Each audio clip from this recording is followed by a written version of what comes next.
السلام عليكم ورحمة الله وبركاته. اللهم صل وسلم وبارك على سيدنا محمد وعلى آله وصحبه أجمعين. أهلا وسهلا بيكم في يوم جديد ومشكلة جديدة من المشاكل اللي بتتواصلوا معايا وتبعتوها لي على الفيسبوك، انستجرام، تويتر. اسمع كلام ستك، وعلى صفحة ست كمان الموجودة على الفيسبوك، والرقم بتاع الواتساب الموجودين تحت في التقفيصة بتاعة الوصف. فابعتوا لي مكان ما تحبوا. عايزين الولع عماد يجي ياخد المشاكل، ما عايزين تبعتوها لي حمام زاجل، اهلا وسهلا. عايزين تيجوا تقعدوا معايا وتحكوا، يلا اهلا وسهلا بكل اللي انتوا عايزينه. معانا مشكله النهارده، وانا بشم ريحه المشاكل اللي هي مشاكل فعلا. لو تفتكروا زمان كان في مشكلة الولد اللي كان بيحب قريبته تقريبا، وكان بيقول ان هو هيعمل لهم اعمال. كان عنده حوالي 15 سنة، وقعدنا معاه في المشكلة بتاعته دي قد كده. والولد التاني برضو اللي كان بيقعد يعلق في التعليقات، وانتوا قعدتوا تقولوا لي اعملوا له بلوك والكلام ده كله، برضو كانت مشكلة نفسية. والمشكلة بتاعت البنت اللي كانت بتحب صاحب باباها، ولما قعدنا نلمح في الكومنتات وعملت لايف وطلعت ألمح باسم المدرسة، والأم اتصلت بيا، وكان انتوا معايا في المشكلة. وختاما يعني بالمشكلة اللي كانت سبب اني ابعد شوية عن المشاكل، مشكلة البنت والمدرس اللي على أسرها، يعني الأم الله يرحمها اتوفت. في مشاكل كده لما بقراها ببقى احس ان هي مش هتعدي على خير. المشكلة اللي معايا دي كده، تعالوا نقراها. وعايزة أقول حاجة في الأول، ويا ريت الناس تفهم كلامي غلط. 3/4 المشاكل اللي بتجيلي وفي فيها مشكلة أو فيها حاجة غلط بتبقى بسبب غياب الأب، سواء غيابه مسافر بيشتغل بره، سواء غيابه هو عايش هنا بس العايش اللي مش موجود. مش معنى كده ان الامهات ما بتبقاش مخطئه، لا بتبقى مخطئه، بس لو احنا هنحمل الطرفين النتيجه هتبقى دي يعني حاجه عادله. مش معنى كده ان هقول ان الرجاله ما تسافرش تشتغل بره، لا تسافر وتحسن معيشتها. ولو اني انا من الناس اللي ما بتحبش السفر، بس بتبقى في ناس مضطره تسافر، تمام. بس بيتكو وعيلتكو رقم واحد. تعالوا نشوف المشكلة اللي معانا النهاردة. السلام عليكم، ازيك يا ستو؟ انا بحبك قوي وعايزة احكي لك مشكلتي. والله يخليكي يا ستو تقولوا لي انت والناس اللي بتتابعوكي اعمل ايه. انا يا ستو في تانية ثانوي وبحبك قوي وبحب اتفرج عليكي. على فكرة انا متابعاكي من وانا في تالتة اعدادي، يعني بقالي 3 سنين بحب اتفرج عليكي، وبحب قوي الفيديوهات اللي بتطلعي فيها ولاد، بتضحكني جدا. انا اترددت علشان ابعت لكم المشكله دي، بس قلت خلاص انا لازم ابعتها. انا يا ست بابايا بيشتغل بره، وماما بتشتغل هي كمان، بس الشغل بتاعها من البيت. هي شغاله في شركه سياحه وبتشتغل اونلاين، يعني ما بتنزلش كتير، فين وفين على ما تنزل. الصراحه هي مهتميه بيا جدا، خصوصا اني انا الوحيده ما عنديش اي اخوات، وبابا كمان مهتم بيا وبيدلعني. لكن المشكلة مش في كده، المشكلة يا ستو ان انا باخد دروس خصوصية. الدروس بتاعتي كلها كنت باخدها مع اصحابي بره في سنتر، او عند بيت اي واحدة من اصحابي، علشان انا مش بينفع نجيب حد وبابا مش موجود في البيت. لحد لما في مرة المستر بتاعي الانجليزي قال لي انت عايزة حاجات ايه تتأسسي فيها، ومحتاجة تاخدي درس خصوصي بعد الدروس اللي احنا بناخدها. قلت له بس انا يا مستر كويسة، وانا يا ست والله كنت بقفل في الانجليزي وبشهادة كمان المدرس بتاعي في الفصل. قال لي لا، علشان لما تدخلي الجامعة تبقي مرتاحة. قلت لماما الكلام ده، ولقيتها بتقول لي طيب كويس. عايزة اقولك على حاجة، ماما كانت بتيجي كتير توصلني للسنتر وتقعد تستناني في عربيتها، او تدخل تتكلم مع المستر شوية عني وعن مستوايا والكلام ده كله. لقيتها بتقول لي تمام. قلت لها طيب هيجي البيت ازاي وبابا مش موجود؟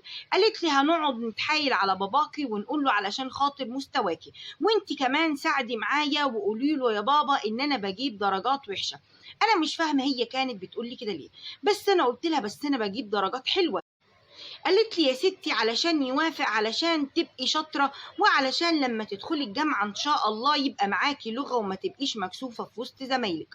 قلت لها طيب خلاص تمام.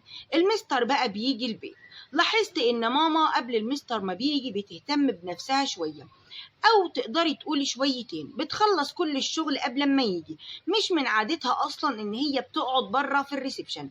لما المستر بيجي بتقعد بره في الكنبة اللي قصاد السفرة اللي احنا بنقعد عليها.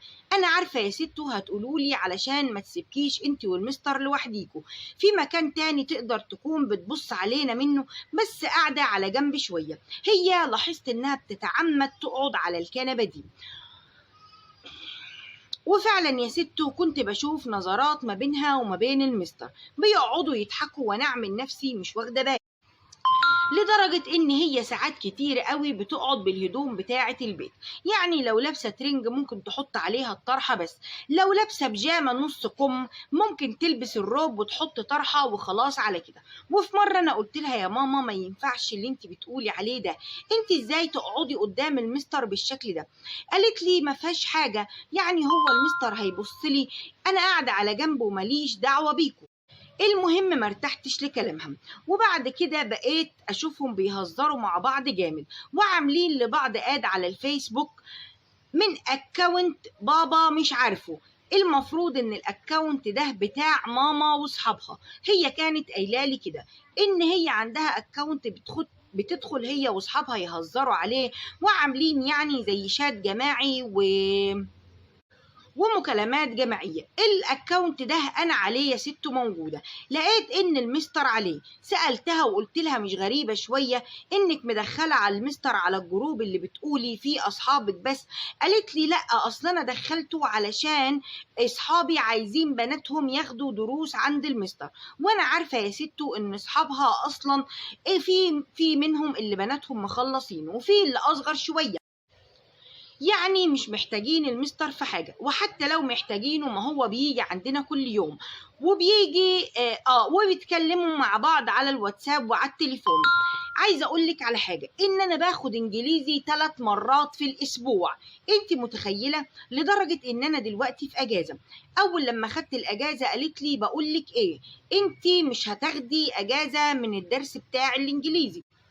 قلت لها طيب ليه يا ماما؟ قالت لي علشان خاطر المستر يجي يأسسك، احنا بنأسس مش بندي منهج، ملناش دعوة بالمنهج اللي خلص. قلت لها طيب خلاص تمام، بس مش هاخد 3 مرات، انا عايزة اريح. قالت لي بقولك ايه، انت لو مش عايزة تاخدي خلاص انت حرة، انا غلطانة اني عايزة اخليكي تدخلي الجامعة مرتاحة، وحسيت ان هي زعلانة. قلت لها خلاص يا ماما اللي انت شايفاه. وطبعا انا زعلانه ومتضايقه ان انا هكمل في الدروس، بس بقى يا ستو انا لاحظت حاجه غريبه، ان هي ساعات وانا نايمه تقول لي ان هي نازله، ولما اسالها رايحه فين تقول لي رايحه الشغل، مع ان الشغل بتاعها اصلا كان كله اونلاين ومش محتاجه ان هي تنزل. لدرجه في مره قلت لها ما تاخديني معاكي الشغل، لانها قبل كده كذا مره تاخدني معاها لما تكون نازله مثلا لحاجه ضروريه ومش بتقولي لا. كانت كل مرة بقى بعد اللي حكيتهولك ده كانت تتحجج وتقولي لا ما ينفعش تيجي معايا، وكل مرة كنت أقول طيب أنزل وراها أشوف هي بتروح فين، وكنت برجع في كلامي. طبعا أنت هتقولي لي ما يمكن بيتهيألك، لا يا ست ما بيتهيأليش، لأني هحكي لك دلوقتي وهبعت لك حاجات تأكد لك صدق كلامي. وفعلا هي بعتت لي اللي يأكد صدق كلامها. انا يا ستو دلوقتي هبعتلك كل حاجه، بس بالله عليك الحاجات دي ما تعرضيهاش، وهحكي لك المواقف اللي تخليكي تصدقي ان انا بقولك كلام صح. طيب علشان هي بعت حاجات كتير، وعلشان هي متكلمه كلام كتير، خلينا نكمل المشكله بكره ان شاء الله، وعلشان ما نتوهش من بعض. اشوفكم بكره باذن الله، وربنا يستر. السلام عليكم ورحمه الله وبركاته.